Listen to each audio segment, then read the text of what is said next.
Well, good morning, everybody. Harrison Painter here. How about a little AI and coffee? Mm, Tim Hortons. Really good stuff.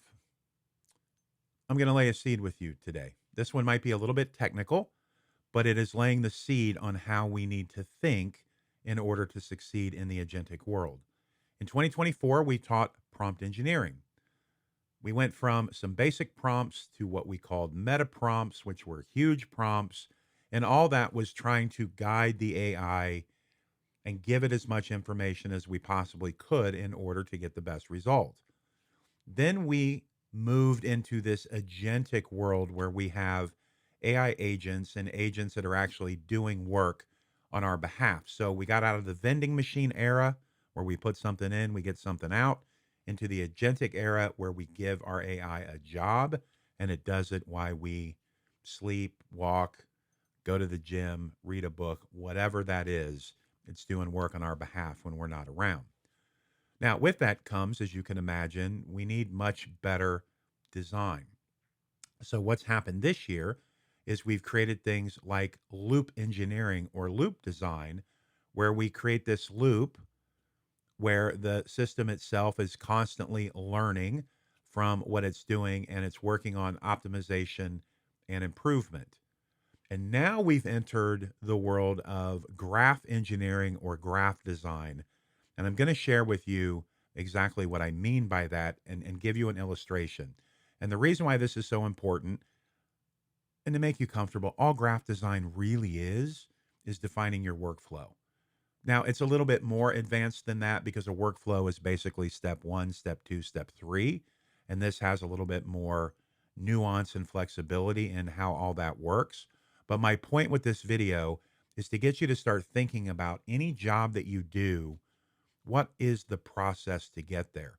What is the mindset as you're doing each of those steps? Because that's what you want to make sure that you convey to your agent and its group of agents that works throughout your entire process here. So let's jump in just so you see what it looks like.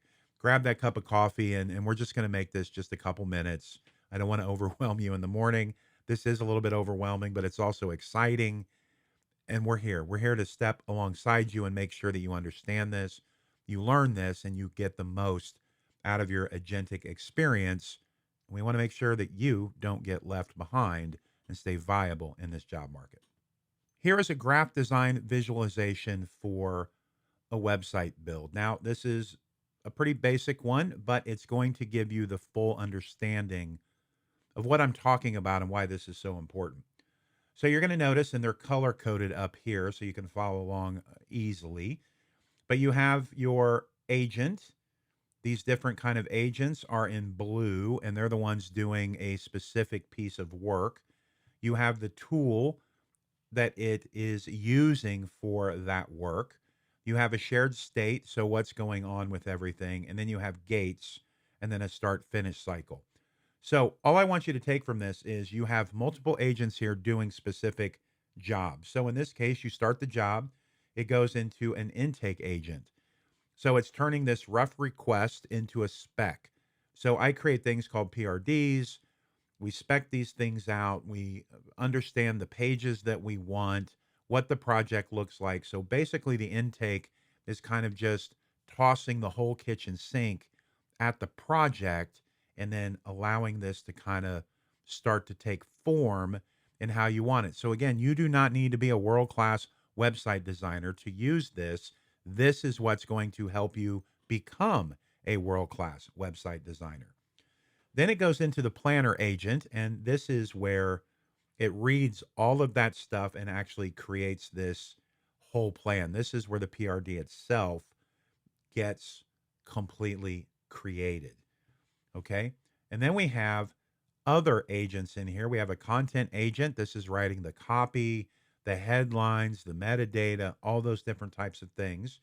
We have the build agent that's actually writing the code. This is your vibe coding agent, if you will. Then everything goes into a critic. This is what's doing the quality checks, looking for hallucinations, all those different types of things, testing, A B testing, bug testing, you name it, testing. This is what you want your critic to do. Then you're going to have a deploy agent, which actually gets this finished project live.